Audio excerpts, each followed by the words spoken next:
Bismillahirrahmanirrahim. Terima kasih peneraju majlis. Yang saya hormati kombinasi kehakiman pendukung kebenaran, penjaga masa yang setia dan seterusnya. Hadirin sidang warga dewan yang dimulakan Allah sekalian. Assalamualaikum warahmatullahi wabarakatuh. Rasulullah sallallahu alaihi wasallam pemimpin terbilang. Begitulah bunyinya maudhu syahadat saya pada pagi yang mulia ini. Pengutusan Rasulullah sallallahu alaihi wasallam ke dunia merupakan satu rahmat kepada sekalian alam. Baginda bukan sahaja berperanan sebagai seorang rasul, tapi juga sebagai pemimpin negara, ketua keluarga, imam, ketua tentera dan sebagainya. Kepimpinan seperti baginda perlulah kita menjadikan iktibar dalam kehidupan seharian kita. Hadirin yang dimulakan Allah, meniti wacana fikah saya yang pertama ialah kehebatan kepimpinan Nabi Muhammad sallallahu alaihi wasallam.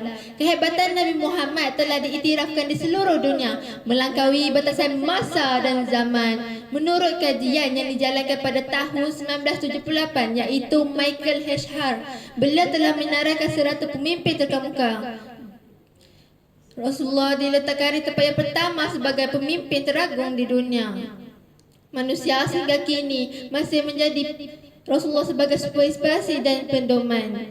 Dalam surah Al-Ahzab ayat 21, maksudnya demi sesungguhnya adalah bagi kamu pada diri Rasulullah itu contoh ikutan yang baik, iaitu orang yang sentiasa mengharapkan keredaan Allah dan balasan yang baik hari akhirat, serta yang pula menyebut dan mengasihi Allah banyak-banyak dalam masa susah dan senang. Hadirin dan hadirat yang budiman, meniti wacana fikah saya yang kedua ialah kepimpinan Rasulullah sebagai seorang rasul.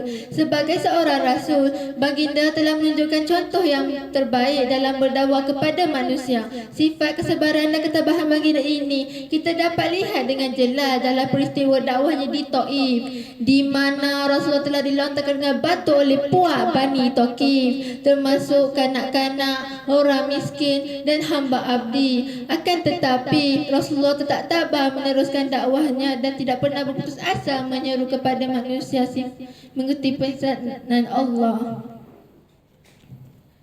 Hadirin dan hadirat yang dimulakan Allah sekalian, meniti wacana fikah saya yang ketiga ialah kehebatan Rasulullah sebagai pemimpin negara. Rasulullah menghargai pendapat serta teguran orang-orang bawahannya. Rasul sebagai pemimpin negara, baginda tidak segan untuk bergaul dengan rakyat biasa tanpa mengenal status sama ada fakir miskin, kanak-kanak dan hamba. Bahkan dalam peperangan Khandaq umpamanya, baginda telah menyertai sahabat-sahabat untuk menggali parit sehingga tubuh baginda penuh dengan debu dan tanah.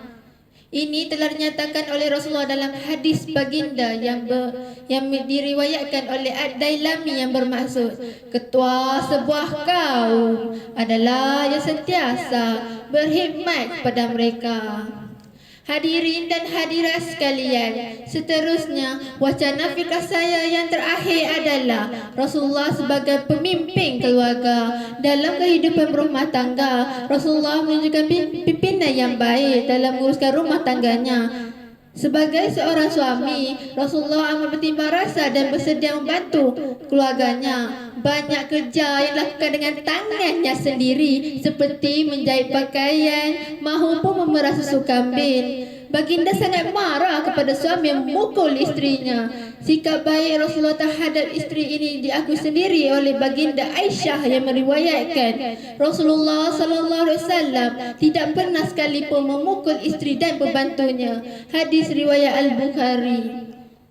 Sidang hadirin yang dirahmati Allah, kesimpulannya setelah mengambil kira keempat-empat wacana fikah saya sebentar tadi, maka dapatlah dibuktikan bahawa sememangnya Rasulullah SAW adalah pemimpin terbilang yang tiada tandingnya. Maka dengan itu, marilah kita sama-sama mencontohi Rasulullah dalam mengerti pesanan baginda dalam hadisnya yang bermaksud setiap kamu adalah pemimpin dan setiap kamu akan ditanya mengenai kepimpinannya.